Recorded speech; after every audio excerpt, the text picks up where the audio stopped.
So let's see 13 examples in our question number 3. And the example is log of square root 1 minus cos 3x upon 1 plus cos 3x. This can be written as y is equal to log of root 1 minus cos 3x upon 1 plus cos 3x. सुरुवातीला आपण example हे solve करूयात. थोडासा वेगळा type आहे. तुम्हाला सगळे फॉर्म्युले झालेले आहे. त्या फॉर्म्युले वापरूनच आपल्याला हे एक्झाम्पल सॉल्व्ह करायचं आहे. तर 1 मायनस कॉस 3x याचा फॉर्म्युला आपल्याला वापरायचा आहे. 1 प्लस कॉस 3x याचा फॉर्म्युला आपल्या ठिकाणी वापरायचा आहे. आपल्याला फॉर्म्युले झालेत कोणते, तर cos 2 theta is equal to 2 cos square theta minus 1 हा एक फॉर्म्युला झालेला आहे. आणि cos 2 theta is equal to 1 minus 2 sine square theta हा एक फॉर्म्युला झालेला आहे.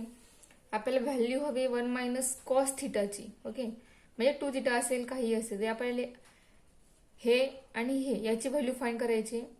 म्हणजे मिळेल 2 कॉस स्क्वेअर थिटा मिळेल आपल्याला 1 प्लस कॉस 2 थिटा. आणि या ठिकाणी 2 साइन स्क्वेअर थिटा मिळेल 1 मायनस कॉस 2 थिटा. ठीक आहे, पण आपल्या हवंय काय ते बघा. इथे 1 मायनस कॉस 3x आहे म्हणजे 3 थिटा आहे. आणि इथे आहे 1 प्लस कॉस 3 थिटा, म्हणजे या ठिकाणी 2 थिटा नाहीये. म्हणजे ह्या ठिकाणी आपल्याला हाफ अँगलचा रूल वापरावा लागणार. हाफ अँगलचा रूल काय आहे, तर ज्यावेळी या ठिकाणी 2 असतो त्यावेळी या ठिकाणी थिटा असतो. ज्यावेळी या ठिकाणी 2 नसणार आहे त्यावेळी या ठिकाणी थिटा बाय 2 येणार आहे या कॉसचा angle.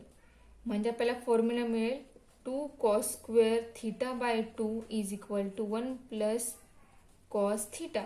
Similarly 2 sine square theta by 2 is equal to 1 minus cos theta. We can use this 2 फॉर्म्युले इन दिस फॉर एक्झाम्पल. वापरूयात, बघूयात आपल्याला काय मिळते ते. Log of square root 1 minus cos 3x म्हणजेच 1 मायनस कॉस थिटा. या जागेवरती आपल्याला 3x आहे इथे, म्हणजेच या ठिकाणी इथे मिळणार आपल्याला, इथे cos square sine square theta by 2 आहे. म्हणजे इथे मिळेल 2 sine square 3x by 2. Theta इथे होता त्यामुळे इथे पण थिटा होता. आपल्या एक्झाम्पल मध्ये 3x आहे त्यामुळे आपल्या फॉर्म्युल्यामध्ये पण 3x या ठिकाणी येणार आहे. Upon similarly next example 1 plus cos theta is equal to 2 cos square theta by 2, म्हणजेच 1 plus cos 3x is 2 cos square 3x by 2. Okay, पण हे सगळं वापरून एक्झाम्पल सिम्प्लिफाय केलेलं आहे. बघा आता या ठिकाणी आपल्याला मिळेल लॉग ऑफ, हे रूट आहे, ब्रॅकेट स्क्वेअर आहे म्हणजेच ब्रॅकेट स्क्वेअर साइन स्क्वेअर आणि साइन स्क्वेअरचं रूट हे दोन्ही कॅन्सल होतील. कॉस स्क्वेअर आणि कॉस स्क्वेअरचं रूट हे दोन्ही कॅन्सल होतील. हा 2 आणि बेस 2 आहे हे दोन्ही पण 2 एकमेकांना कॅन्सल होतील. म्हणजे राहणार फक्त sine 3x by 2 upon cos 3x by 2 एवढ्याच टर्म शिल्लक राहतील. Then we find the derivative. So we apply the derivative on this example. So differentiate y with respect to x. Derivative of y is dy by dx is equal to log. First we find derivative of log. Derivative of log is 1 upon sine 3x by 2 upon cos 3x by 2, and then apply derivative on sin 3x by 2 upon cos 3x by 2. Okay, then our next step is आता या ठिकाणी 1 upon sine upon cos आहे, म्हणजेच हा cos याचा reciprocal होऊन तो वरती जाणार आहे आणि त्याला साइन डिवाइड राहणार आहे. म्हणजेच cos 3x by 2 upon sine 3x by 2. ठीक आहे, then we find derivative of sine upon cos. म्हणजे या ठिकाणी यू अपॉन व्ही हा रूल अप्लाय होणार आहे. यू अपॉन व्ही रूल काय आहे, तर डिनॉमिनेटरला जे आहे ते कॉन्स्टंट राहणार, म्हणजेच cos of 3x/2 is constant. And apply derivative on numerator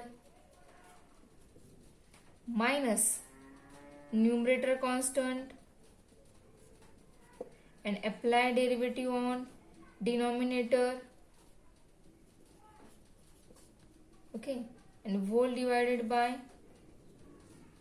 denominator square म्हणजेच cos square 3x/2. okay. आपण डेरिव्हेटिव्ह अप्लाय केलेली आहे, तर फाइंड आउट करूयात.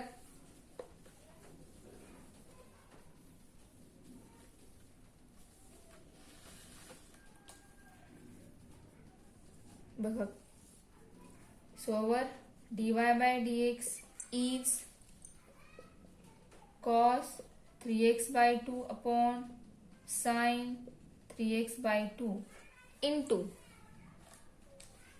cos 3x/2 into derivative of sine. First we find derivative of sine, then apply this derivative on 3x/2. Derivative of sine is cos 3x/2. Then we find the derivative on of 3x/2.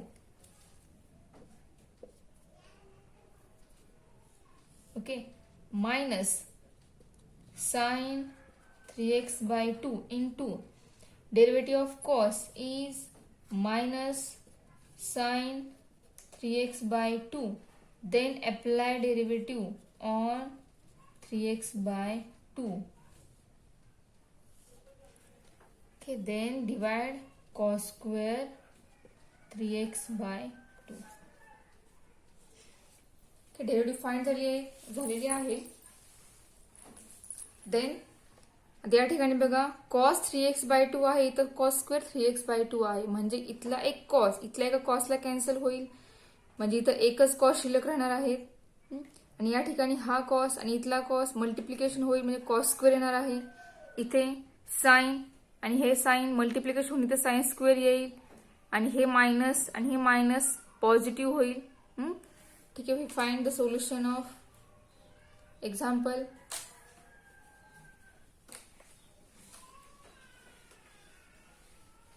And our next step is dy/dx is equal to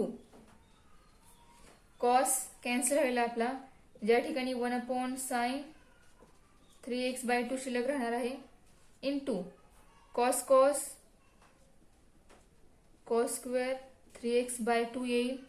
derivative of 3x/2 is 3/2 minus sine minus sine plus होईल, आणि इथे येणार sine square 3x/2 into derivative of 3x/2 is 3/2 and whole divided by cos 3x/2. Square cancel झालाय, cos 3x/2 राहणार आहे फक्त. So our next step is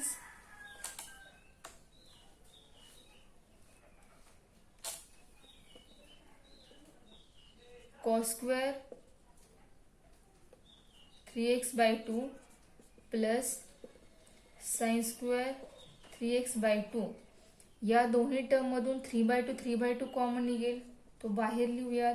ज्या आतमध्ये फक्त या दोन्ही स्क्वेअरचे ऍडिशन राहणार आहे, and whole divided by sine 3x/2 आणि cos 3x/2 शिल्लक राहणार आहे.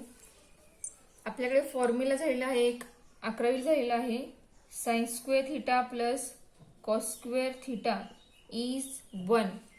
म्हणजेच साइन आणि कॉस स्क्वेअर मध्ये असेल, जे ऍडिशन असेल, त्या थिटा हा जर इक्वल असेल तर त्या दोघांच्या स्क्वेअरचे ऍडिशन ही 1 येते. या रूलनुसार इथे अँगल सेम आहे, दोघांचाही स्क्वेअर आहे, म्हणजे या दोघांच्या स्क्वेअरचे ऍडिशन किती येणार आहे, तो 1 येणार आहे. So we get 3/2 into sine 3x/2 into cos 3x/2. ठीक आहे, आपल्याला हे आन्सर मिळेल. आता इथे अजून सोल्युशन होते, सॉल्व होते. आपला न्यूमरेटर 3 आहे, डिनॉमिनेटर बघा 2 sin 3x/2 cos 3x/2 आहे. म्हणजेच या ठिकाणी sin 2 थिटा याचा फॉर्म्युला आलेला आहे. तो फॉर्म्युला काय आहे बघा, sin 2 theta is equal to 2 sin theta cos theta. या ठिकाणी थिटा सेम असेल, त्याला 2 मल्टिप्लाय असेल तर साइन आणि कॉस याचा फॉर्म्युला येणार आहे sin 2 थिटा. या रूलनुसार आपल्याला फॉर्म्युला मिळेल. पण या ठिकाणी थिटा जो आहे तो 3x/2 असा आहे. म्हणजेच इथे हाफ अँगलचा रूल अप्लाय होईल.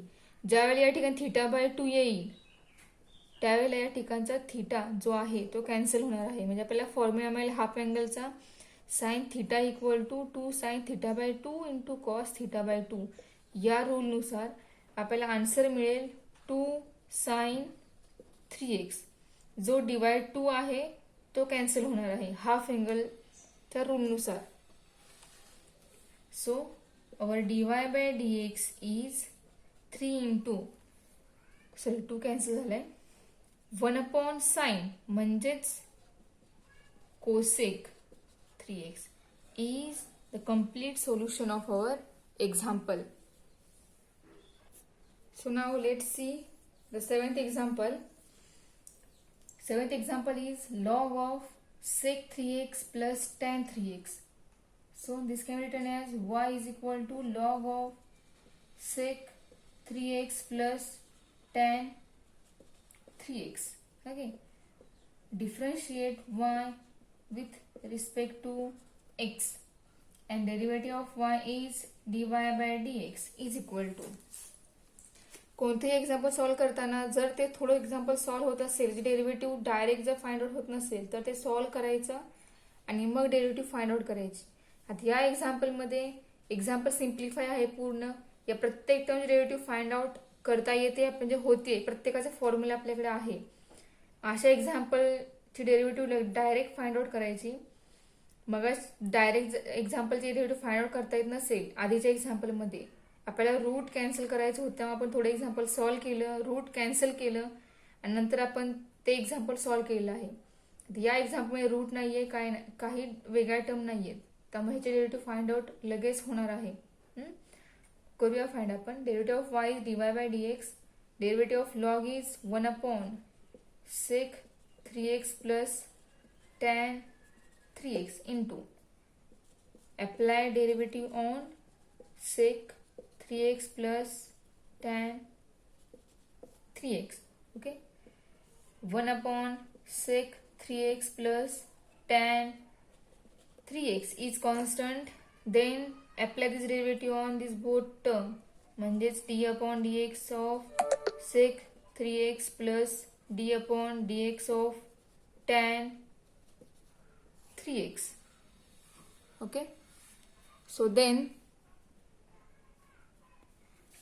derivative of sec 1/sec 3x plus tan 3x into derivative of sec is sec x into tan x, म्हणजे sec 3x into tan 3x. Then apply this derivative on 3x plus derivative of tan is sec square x, म्हणजे derivative of tan 3x is sec square 3x into apply derivative on 3x. Okay, then our next step is